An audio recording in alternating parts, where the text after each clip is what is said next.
important. He was never charged with anything. So they found a 9mm pistol, 60 grams of cannabis. Oh, we're talking a couple ounces. Couple zippers. Our European friends now. A few grams of the cocaine. He was cooperative. He surrendered the gun. He pointed him to the weed. He sat for an interview. He did all the things. He obviously did not listen to the pot lawyer guys because they would have told you. Yeah, shut the fuck up. God bless those guys. Hey, everybody. Welcome back to the Jug Dealers Podcast, where we discuss all things cannabis and lifestyle related, brought to you by the good people at 5E. And as always, available at jugdealers.net and jugdealers.shop. Jayhawk, we're in studio. Yes, we're back in studio. Always good to be here. Gabe, good to be sitting here with you back in the Jug Den. My good friend GRAMBO behind the glass there. It's just a virtual glass, but anyhow, happy birthday, America. Happy birthday, America. This is our post-July 4th episode. This is our happy 250th. Yes. We thought this would be incredibly appropriate because it is our Second Amendment right, goddammit. And we wanted to discuss the big news that just happened in the cannabis and gun world. And we figured Supreme Court ruling, with all the boom booms that happened on July 4th, why not do this one? And you know what? It's very interesting. Real quick, obviously, jugdealers.net, of course, is our landing page for everything. You can get samples, request them both commercially and for your home garden there. You're just paying shipping and handling. All the other fun stuff we've got going on, that's where you find it. And of course, you can get, as Gabe mentioned, everything available that we have behind us or that we talk about from jugdealers.shop. And we are going to really, this has been a fun one because really, in reality, and we've been doing a lot recently on legal stuff, but that's because so much legal stuff has actually been happening. There's been, the rescheduling. We just did another rescheduling, and we'll be having another rescheduling because these things are happening over and over again, right? But today we're going to get into the Supreme Court ruling that landed June 18th, which is specifically... This was big. I mean, again... I didn't know this was happening either, to be honest with you, though. It's funny because when we were talking about topics for shows and stuff, I was like, we have so much relevant stuff happening a lot right now, you know, and it's funny because this was actually, for those of you who know my history, you can go back and watch it. But, my father was a convicted felon. And one of the big things that he had talked about doing was getting the law overturned for felons to be able to own weapons. And this is right in that. This is right in that wheelhouse. So it's very funny, especially because the grounds they had it for us, cannabis users not having guns was kind of dumb. Well, it was baseless at the very least, right? So this is specifically talking about the United States versus Gmuneyluv, and on paper, it sounds like the headline every cannabis consumer has been waiting decades for. The court said you can be a marijuana user and still own a gun. Yeehaw, people, giddy up. The reality is, and obviously there's a lot of gun owners that consume cannabis, but it's funny because it's like, of all things, like it just automatically it meant that you couldn't have guns because you're a cannabis user. And for the record, yes, that is the case. Basically all the way up into this. Now, of course, it may not be exactly what it seems, and that's where we're going to break this down today. Well, what was funny, too, was that this was a 9-0 unanimous decision. There was no dissenters. And you don't seem to get that very often. And not in these courts, not these days. No, not in these days. And here's the thing, is I always think about, and I grew up in the Midwest, right? I grew up with guns. I grew up hunting. That was, part of my upbringing. And it's always funny when, you have some of these things come up because I don't, it's not something that I necessarily really have ever thought about but for a lot of people, that's obviously a big deal. And of course, when you're out doing everything, but every time I've went out and shot guns, I'm pretty sure I've been consuming alcohol too. Yeah. I'm pretty sure.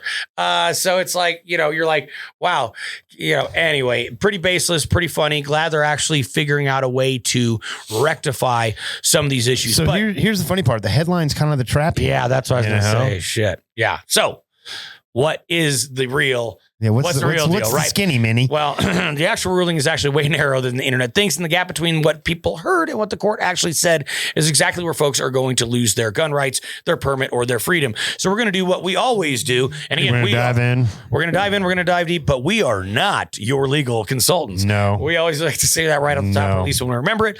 But we do like to help open up some things. We do like to do some research, not only for ourselves, but to open up some things for you guys. And I know we're normally a science-based program, and we do love that, But being in the cannabis world, the things that have been going on have been so pertinent that we just really felt like we would be remiss to not discuss them. Okay, so 3 segments today. First, we're going to talk about what happened, the case, the law, the 9-0 decision, which 9-0. Again, that's pretty surprising. Second, we're going to talk about the word narrow, because ultimately, the law is the law. The law is a funny thing. My dad always taught me that, and you really got to read between the lines. Have you heard of legalese? Yes. Legalese. Yes. They use a lot of and ofs and so forth and all the rest of these. Well, and apparently as applied, there's these 5 concurrences that really kind of change things a little bit, and that's why we're going to talk narrow. Yep. And then we're going to talk about what it means for you, the gun owner / weed smoker. And obviously, we're going to talk about federal versus state. We're going to talk about ATM form 4473. We're going to talk about carry permits. ATF form. ATF form. The ATM form would be completely different. I said ATF tonight. Well, it would be different. And as we all know, and as we've been talking about long, we are lobbying for that to be changed to fact. And what is that again, Grambo? Was it the firearms, alcohol, cannabis, and tobacco? You got it, baby. Fact. Facts. We know you're watching, fans, especially with this gun episode. There's probably twice as many watching. All right.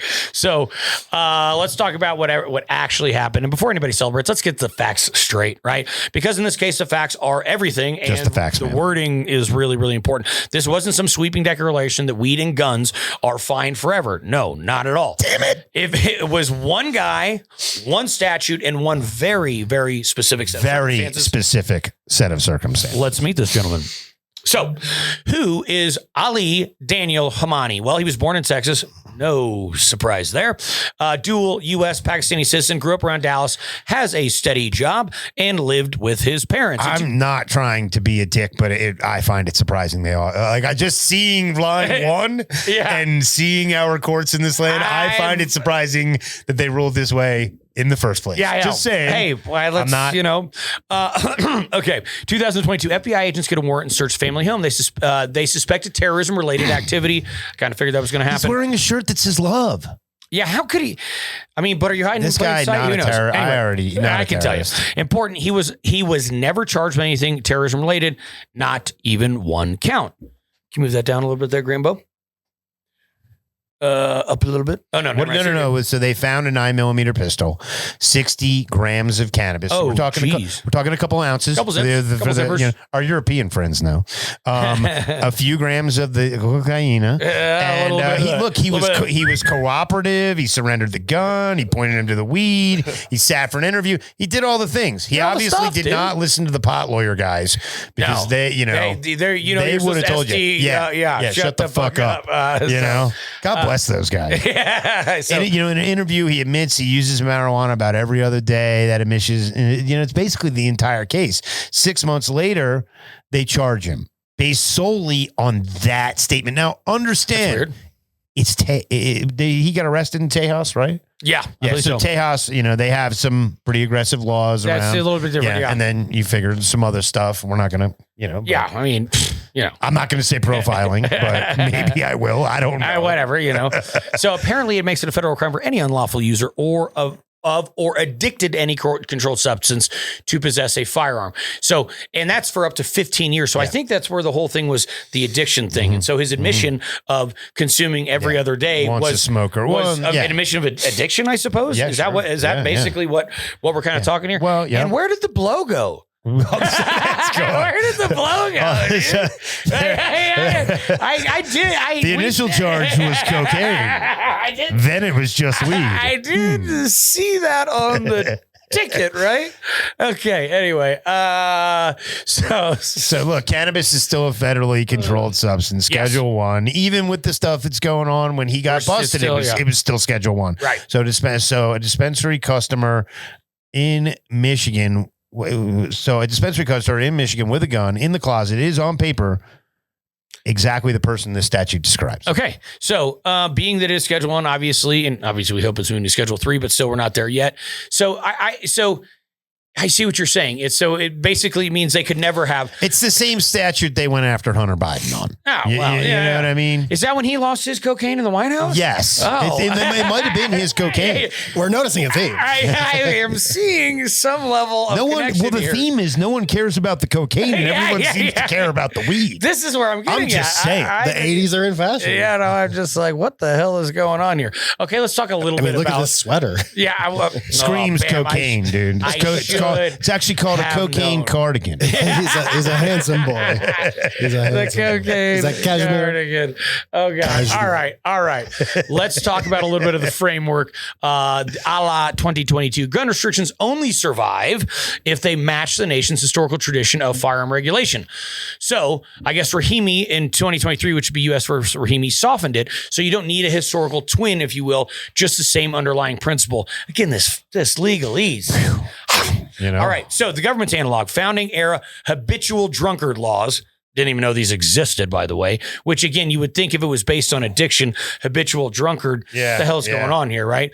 So I guess Gorsuch tears it up on 3 points. Those old laws he's targeted, one of those constitutionalists. He's a constitutionalist. And he said that they targeted different people for different reasons and worked differently. So he likes the word different is what you're saying. He's saying it's different. He's saying it's different. It's same, but different. Same, but different. Here is the kicker. They usually give a person the same process first. A trial, a hearing, which is automatic.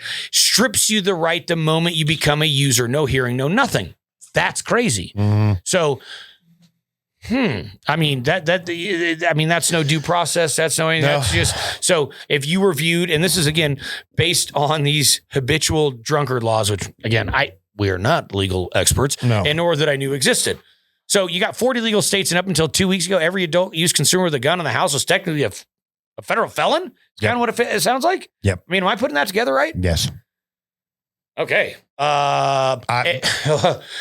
I guess in some ways that makes sense for the 9-0 because people are realizing just how ridiculous that is. And again, it's kind of like the 2-tier thing, although completely different. It's not logistically possible to even enforce. And it's a tough situation because reality is most, a lot of people, especially people like myself who've been growing weed as long as we have, we've been breaking laws for 30 fucking years.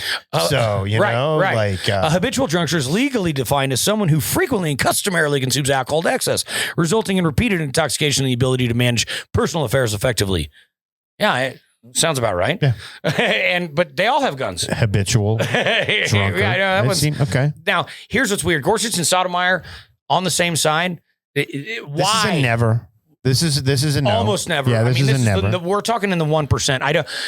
So why, Gabe? Can we try and break down why the heck they actually agreed on this? Okay, this is the part I need everybody to actually hear because this is where people are going to get hurt.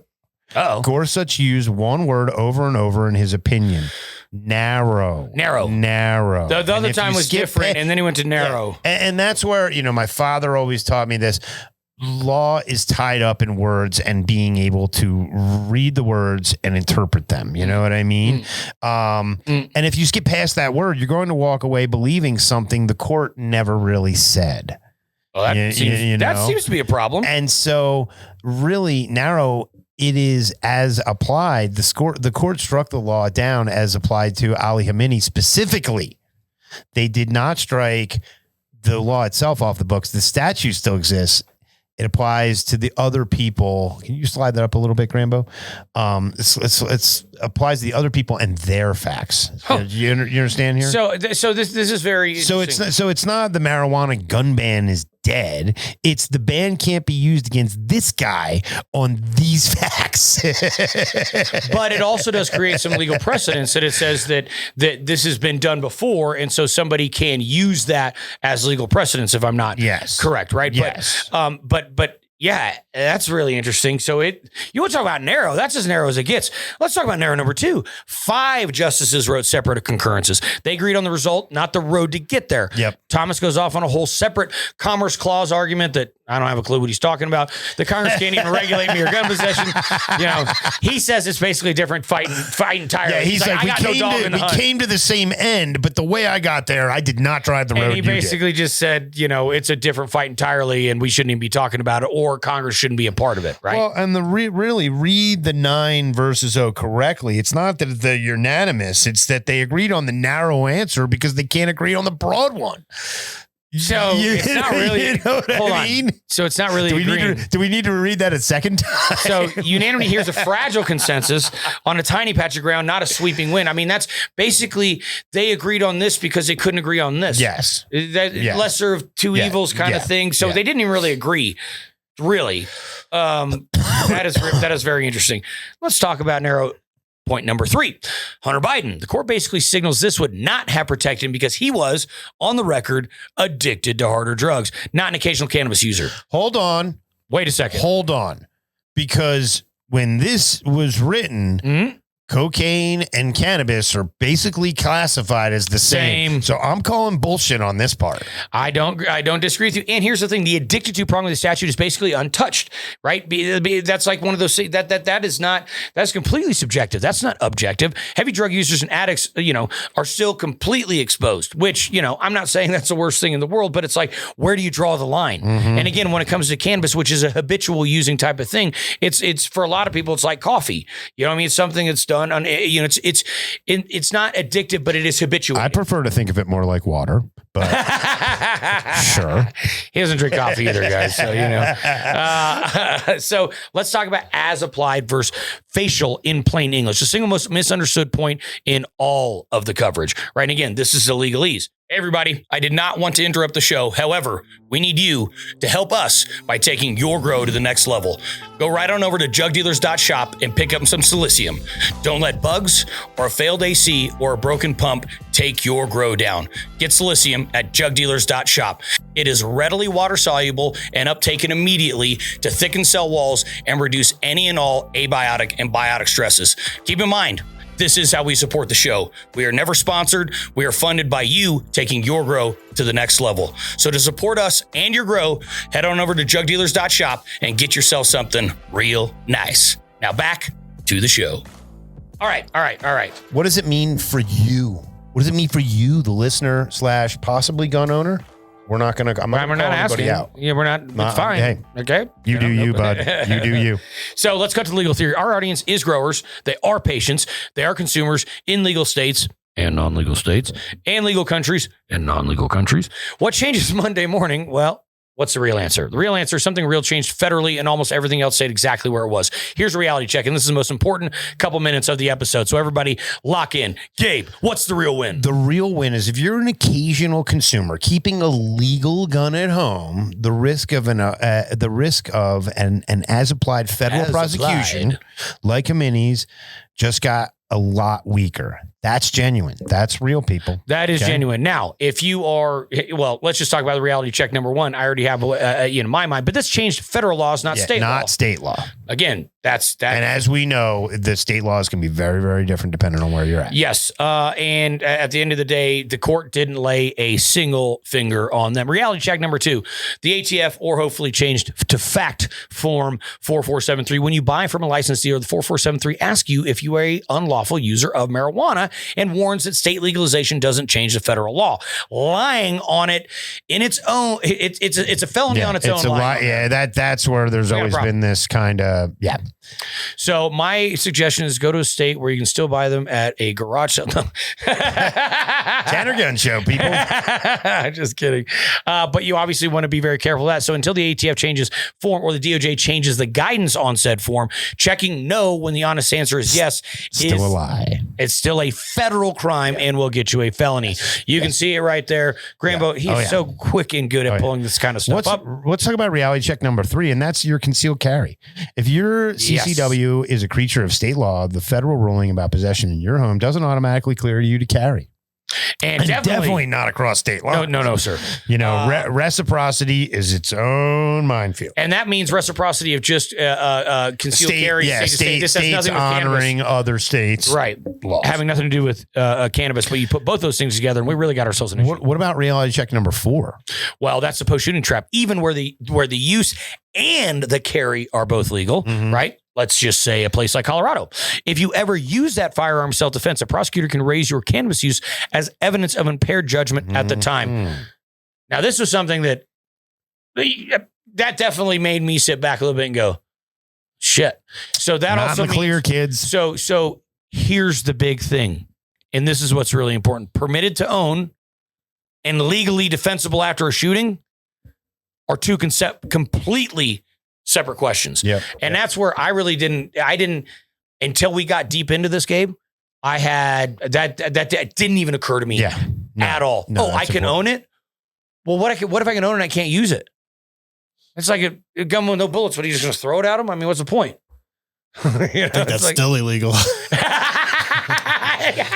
No comment. Let's look it up. I mean, I can tell you, I can tell you of a home that I know of where there is a shotgun with, that's just so you can rack it. Because like I say to folks, like anybody, scary noise. Yeah, I mean anybody who's breaking into your house, like if they hear the racking of a shotgun, I guarantee they're not going to wait to see if it's a shotgun. Like they're not going to be like, oh, that sounds like a shotgun. Wonder if that's actually a shotgun. Let me take another 3. I bet it's not loaded. I bet, yeah, exactly. I bet that fucker's not loaded, especially here in Colorado, where I can blow somebody. As long as someone's in my front door, I'm not even going to say. It's not. Come on, give me a break. It ain't loaded. But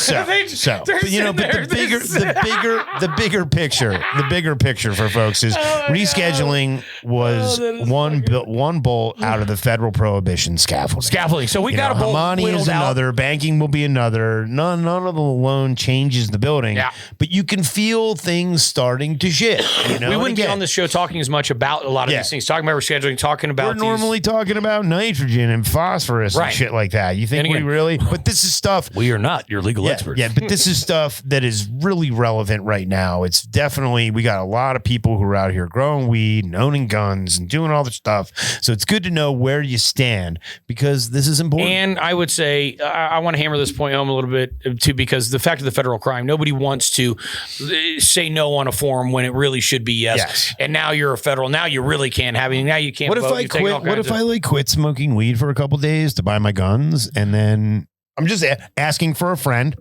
Totally long-time listener, first-time viewer. Hear me out. Look at all that potassium and gunpowder, baby. My favorite. Oh, yeah. So technically, we're still talking MPK. We are talking MPK. Yeah, I mean,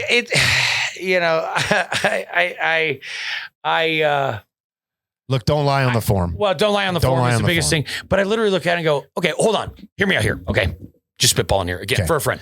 What if I was able to pass a lie detector test saying that I was not addicted to cannabis? Yeah, I'm not addicted. I mean, it's not a lie if you believe it. I believe a lot. Kind of where I was at. Was it? You know what? No, thank you, GRAMBO. I'm glad you were following me there because it's kind of where I was at with it. No. Anyway, please don't lie. And what's regular anyway? For some people, like regular cannabis use is like once a month. Yeah. For other people, it's like 10 times a day. I don't know what that. Maybe more. No. I am. What if I am part cannabis? Like, what if I have just ingested the plant so long that heavily. I am part cannabis? Then it would really be like cannabis owning a gun. See, I think we can go somewhere with this. You know what I mean? Anyway, fact. You got my vote. Don't lie. But we are working on this, as you can tell. We're fact checking it. Yeah. Look, we got some red pop. We need to go. So here's the bottom line. Maybe not the episode to get balls high.